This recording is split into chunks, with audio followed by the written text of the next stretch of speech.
Ruiz hits it in the air to center. We will see you tomorrow night. What's up, sports fans, and welcome back to KLW Sports Gaming. And boy, do we have a lot to talk about in this one.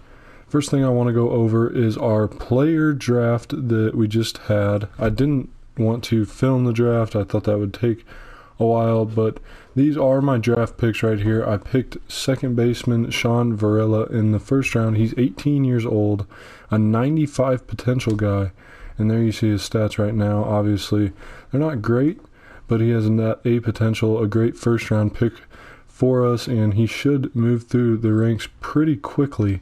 I have also already offered him a contract. That's another thing I wanted to talk about. I offered some of these guys a contract immediately, including Jeffrey McLeod, the first baseman, Jack Krause, a starting pitcher, as well as Jess Perez, who is a shortstop. So there are my picks. You see them there. We'll go over more of these guys later on as they start to play in the minor leagues, but I kind of just wanted to introduce these guys to you, and we'll go from there. It has been a rough go of things as of late, especially since April.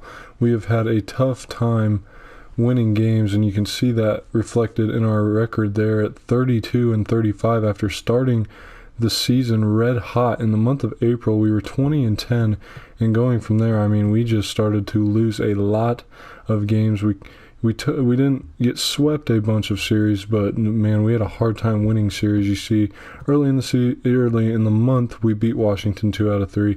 Then we did get swept by the Mets, then beat Colorado 1 out of 4. That was a rough series there. Just not a lot of defense in that last game that you guys saw. And then we beat Miami 2 out of 3.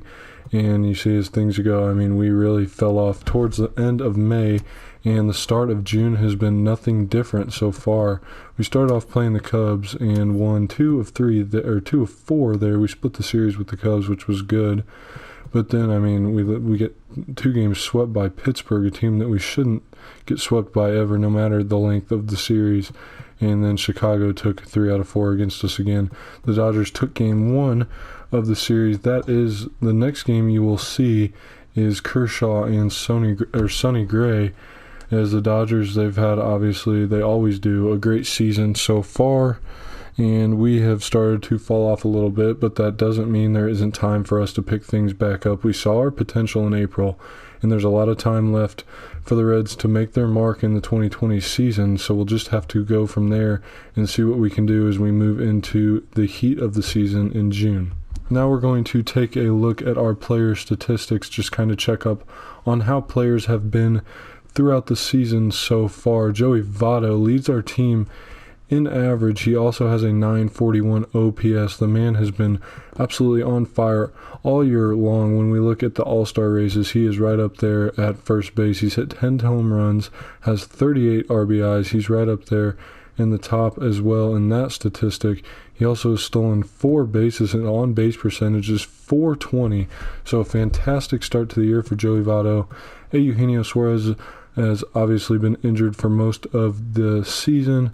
Tucker Barnhart also, he has split times with Kurt Caselli, but he has been good as well in the games that he has played. He's had 146 at-bats compared to a player that plays almost every day in Joey Votto, who has 240, so that just kind of shows you that Tucker Barnhart doesn't get as much playing time, but he does make the most of it. Castellanos, another player above the 300 mark average-wise. His OPS sits at 903, so he's still above 900 there. He's had a good season as well. He's been rough as of late, but we do expect more out of him. He's at 80 hits on the year, 33 RBIs, 15 home runs. He's been good. He probably will end up staying in our leadoff spot. I think even when Suarez comes back, I like him leading off more than I do Aquino, because as you look here, Aristides Aquino has absolutely been raking the baseball. 18 home runs for Aquino so far, 38 RBIs.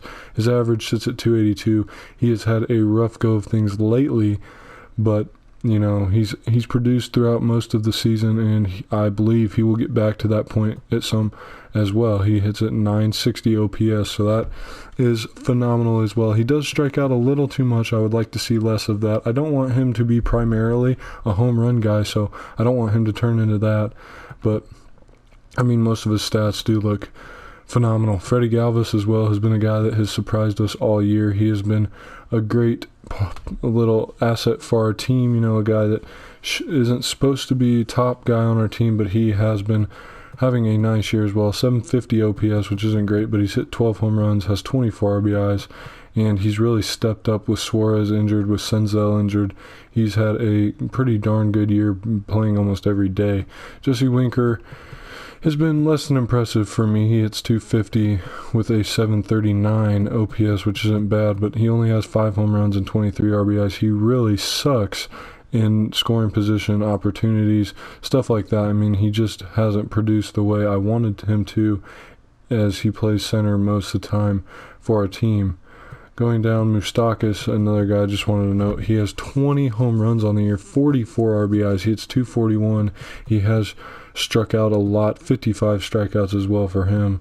And, I kind of just wanted to look at a couple of our top guys and look at their player statistics. You can kind of look further at some of the OPSs, the averages for guys down the line.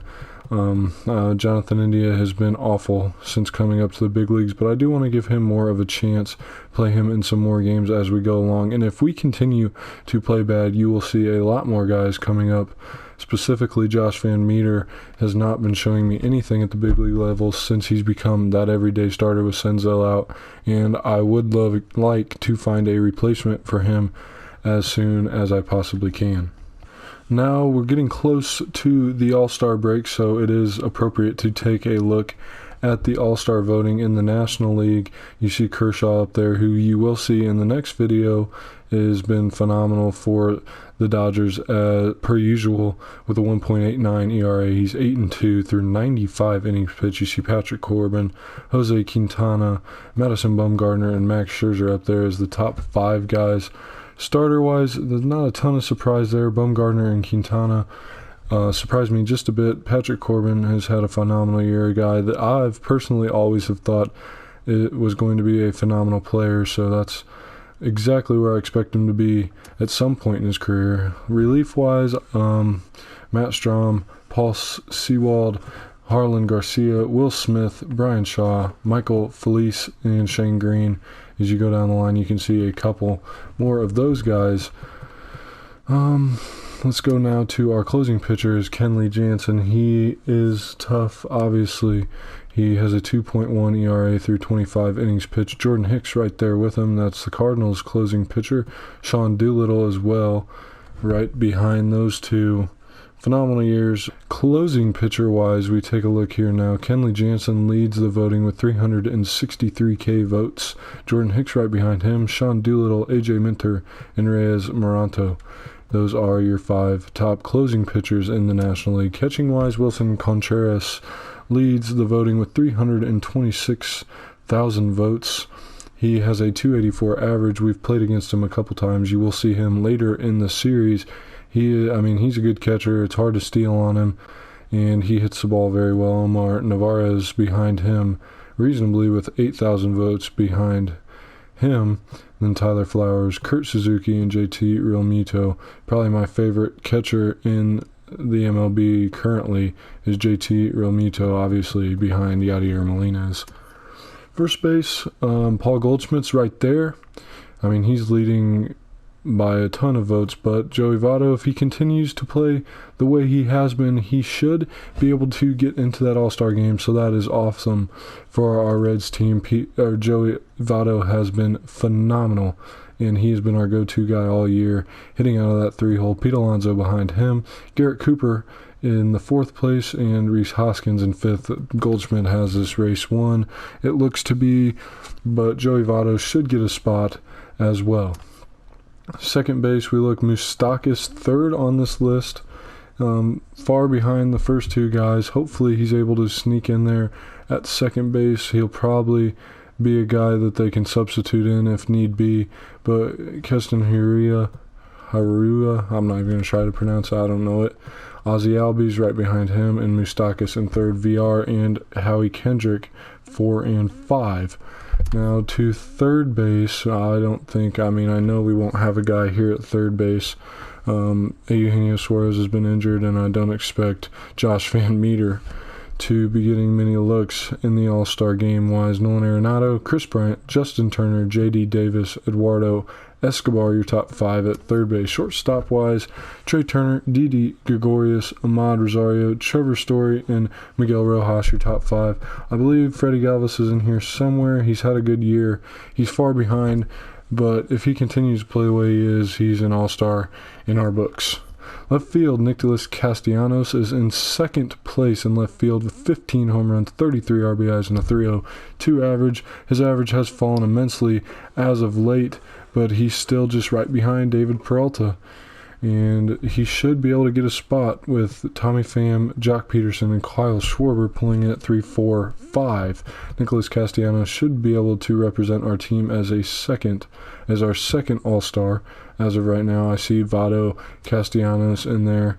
And then in center field, Lorenzo Cain, Ketel Marte, Adam Eaton Ronald, Acuna Jr., and Starling Marte, the top 5 there. Don't expect Jesse Winker to be anywhere close to these rankings whatsoever. And then in right field, and maybe our third All-Star for the Reds is Aristides Aquino. He was higher than this. He was number 2, actually, but it is just such a hard field with Mookie Betts now in the National League and Christian Yelich and playing for the Brewers, obviously. Blackman and Polanco, Jason Hayward, all behind Aquino. Hopefully he's able to sneak into that All-Star game. Looking at injuries now, and we have not had a shortage of these all year. We look now at our longest injuries. Jose De Leon, he is in the AAA. We saw him a couple games up there for the Reds. He is out for 2 to 3 months on the 60-day IL. Mark Payton, we saw that injury happen, and he is out for another couple months with 49 days left on the IL. Nick Senzel, he's out for 2 to 3 more weeks with 41 days left on the IL, and hopefully you'll be able to see a Eugenio Suarez back in the next video. He's out for 1 to 2 more weeks with 8 days left on his IL. Jose Garcia also on the IL in our organization.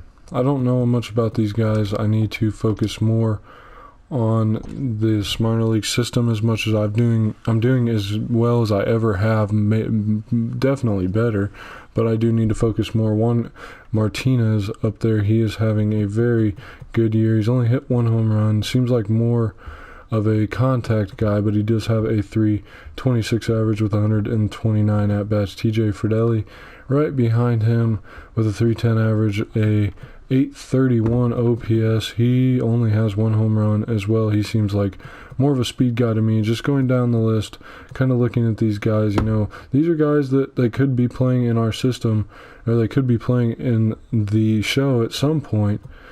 Reese Hines, a guy that I have looked at bringing up at some point for the third base spot when Eugenio Suarez went down, and then Nick Senzel went down as well. His OPS is 792. His average sits at 288.